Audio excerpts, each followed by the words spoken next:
What's up, guys? So it's gonna be a little shaky today just because I forgot my tripod, so I'm hand recording everything. I mean, it's in my car and my car is literally parked outside, but I'm just too lazy to go get it. Anyways, I have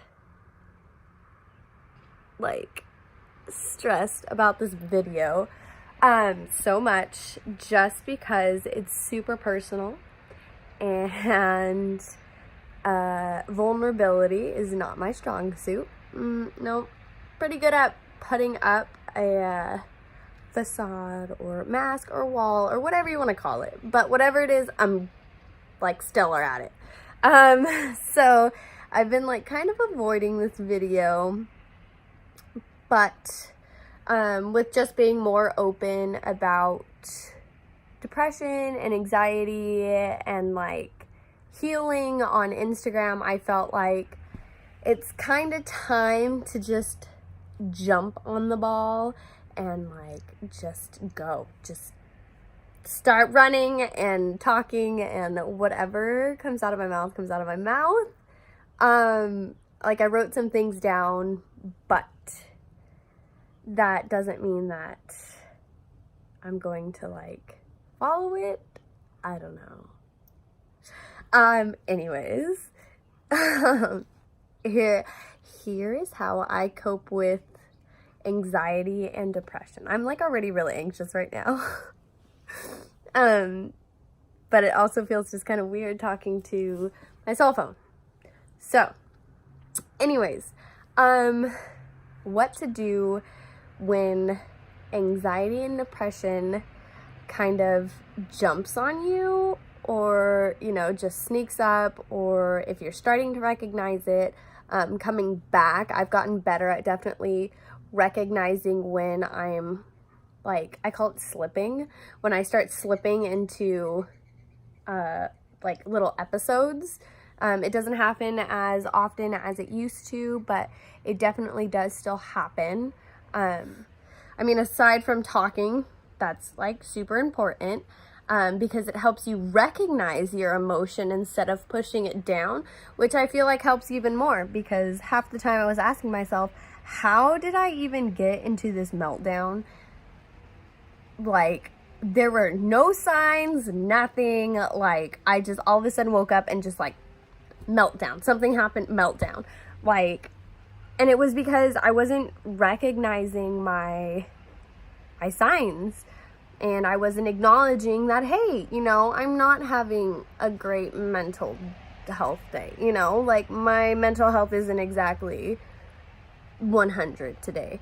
And I feel that's a huge part in helping yourself, just not slip into anything further down, just because it's kind of hard to crawl out of the pit once you hit the bottom of it. It's really, really hard. So another thing that I do is I take deep breaths, and I mean, not that's usually towards the end, but I do start kind of controlling my breath. I actually learned this in my yoga class. I actually learned this in my yoga class, and it's helped so much. I cannot emphasize more learning how to control your breath, because my teacher brought this up. You can't control really anything else in your life except yourself. And if you can't control your breathing, you can't really control your emotions and your being. And at first I was kind of skeptical. I was I guess. But then I actually started doing it and started being a little more mindful of my breathing, and it's helped a lot. I'm able to out-breathe my thoughts. I guess is how you can say it, because once I start thinking these negative thoughts, I'm I start freaking out. and I'm like, I have no idea where this came from. I don't know why I'm thinking about this. Like, it's totally irrational, but it still happens, and I'm just like, oh my God. And so I just start breathing, and I usually like try to breathe in through my nose and out through my mouth, and actually count in my head while I breathe. So I'll start with like 3 seconds, and I'll kind of like work my way up to like 7 seconds. And by the time I hit like 7 seconds, like I'm chilling. I'm good. I've kind of reeled myself back in. And I've been able to just like control it, I guess, a little bit better than what I have before. So another thing that I do is I focus on being present. That kind of goes hand in hand with the breathing, because you kind of have to like be there and like kind of control yourself. So you have to focus on being in the moment. But it's not just being in the moment. It's like recognizing your surroundings really helps, in my opinion.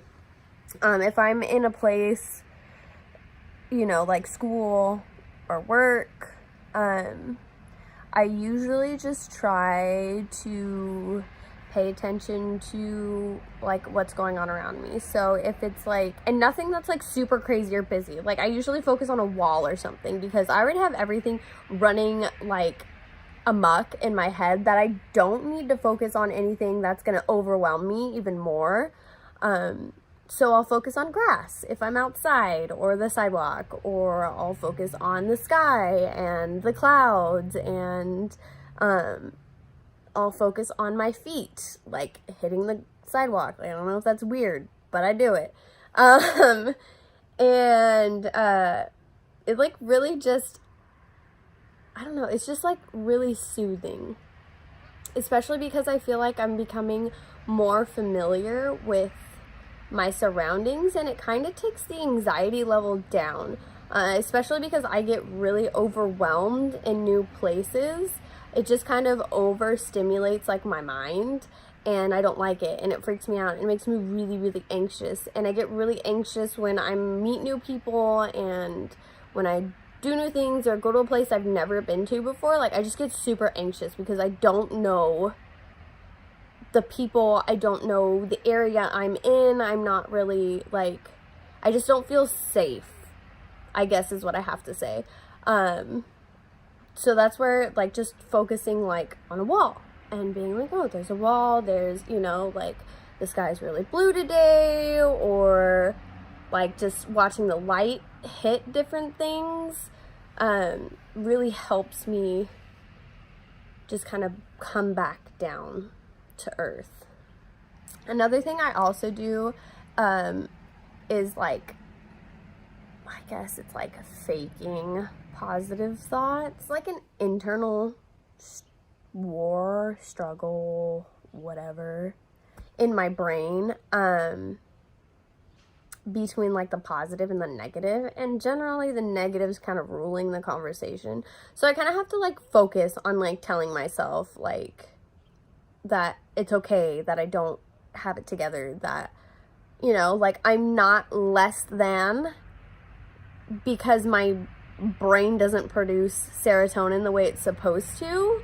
That doesn't make me less than a person. It doesn't devalue me. Like I'm 100%, you know, like valid. And for some reason my brain's just like, oh, you know, like you're a piece of crap, you know, like you're less than. And especially because you have depression and anxiety, that, you know, you're not worthy of anything. You're not worthy of good friends, of having good relationships, of getting good grades, going to school, having a good job, you know. And I kind of just have to tell myself, like, I am just constantly learning and growing and progressing, and there's no reason for me to be this like perfect image.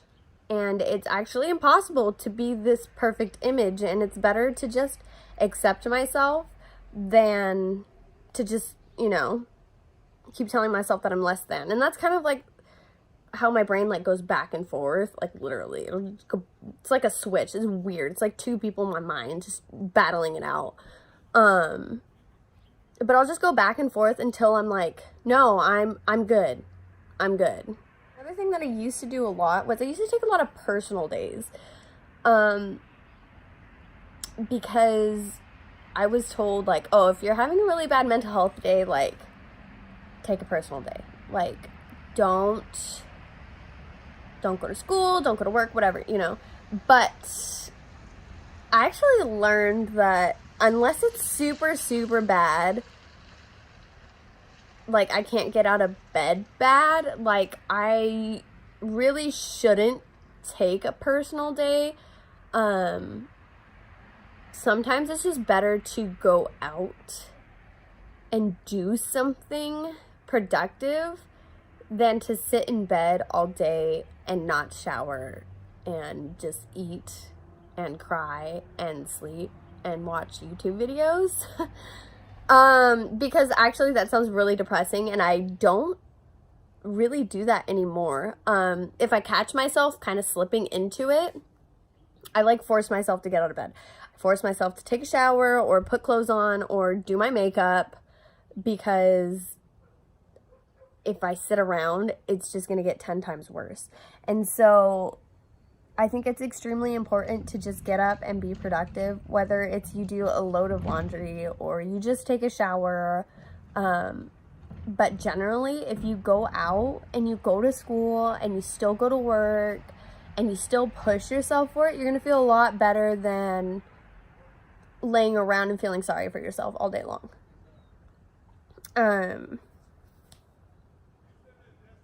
I guess, like,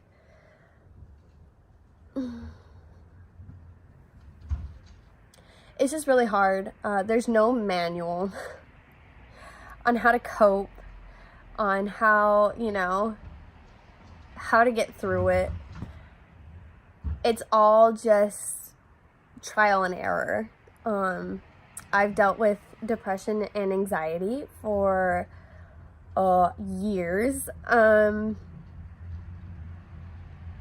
And I was like diagnosed officially over 2 years ago, I think. 2 years ago? I'm pretty sure 2 years ago. I was officially diagnosed, and I started medication and kind of got things together, kind of, not really.